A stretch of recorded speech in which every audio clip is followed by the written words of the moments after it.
Սաղմոս 8 Աստծու փառքը և մարդու արժանիքը Այսուհետև հնձանների մասին Սաղմոս Դավթի Տեր, ով մեր Տեր,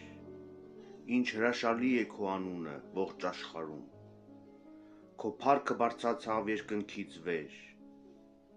մանկահասակ և ծծկեր երեխաների բերանից թող օրհնություն ելնին դեմ քո թշնամիների, Տեր, որպեսզի ոսոխն ու հակառակորդը կործանվեն, տեսնեմ երկինքը, քո մատների գործը, լուսինն ու աստղերը, որոնք դու հաստատեցիր, մարդն ինչ է, որ հիշում ես նրան, կամ մարդու որդին, որ այցի գաս նրան,